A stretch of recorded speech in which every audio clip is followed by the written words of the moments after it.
Faisons un retour dans le temps il y a 43 ans lors de la 33e saison de la Formule 1, en 1982, durant l'année où une certaine grève des pilotes a eu lieu.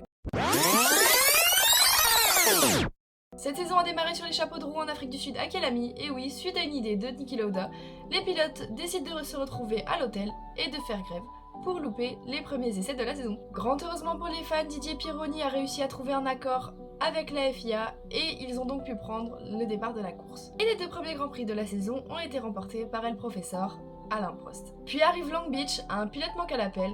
Reutemann décide d'abandonner la compétition. Personne ne sait ni ne comprend pourquoi, mais cela permet un retour d'un pilote connu de tous, Mario Andretti.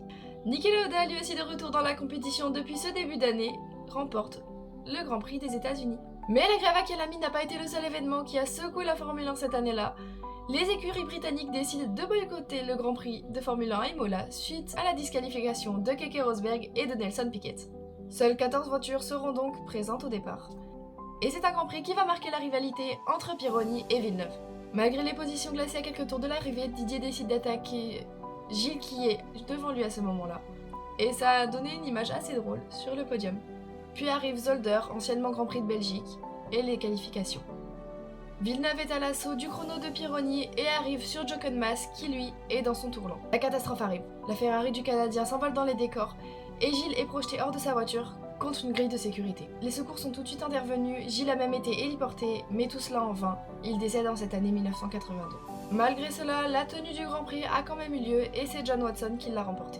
Monaco, l'une des étapes de la triple couronne, aurait pu voir Prost s'envoler en championnat, mais c'est sans compter un départ à la faute du pilote Renault sur une piste glissante. Ce Grand Prix voit donc la victoire de Patrese au volant de sa Brabham Cosworth. Le Canada voit la première victoire du champion du monde en titre Nelson Piquet et aussi un autre drame. Ayant calé au départ, le poleman Didier Pironi est percuté par le néophyte Riccardo Paletti. Arrivé à haute vitesse du fond de grille, le pilote italien décède sur le coup. 12e manche du championnat en Allemagne et encore un drame. Pironi a 9 points d'avance sur Watson et est donc en tête du championnat. Lors des essais, celui-ci se fait surprendre par la Renault de Prost au ralenti. Sa monoplace décolle donc et suite à un lourd atterrissage, Pironi est gravement touché aux jambes. Il risque l'amputation. Fort heureusement, il arrive pour lui à en échapper, mais c'en est fini de sa carrière automobile.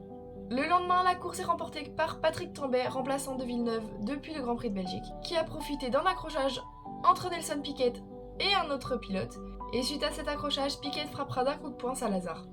Suite à plusieurs Grands Prix, Rosberg revint au contact de Pironi au niveau des points. Le championnat basculera définitivement à Dijon qui accueillera le Grand Prix de Suisse, où Rosberg décroche sa première victoire de la saison et pour le coup, prit le large au championnat.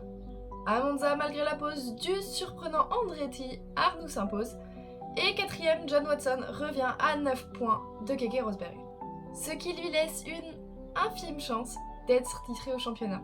Pour cela, il faut qu'il s'impose à Vegas et que Rosberg fasse un score vierge. Malheureusement pour lui, le miracle n'a pas eu lieu car le Grand Prix a été remporté par Michele Alboreto au volant de sa Tyrrell pour sa première victoire. Keke Rosberg devient donc champion du monde des pilotes 1982, suivi de Didier Pironi et John Watson. Et malgré le décès d'un de leurs pilotes et la fin de carrière d'un autre, Ferrari remporta le championnat constructeur.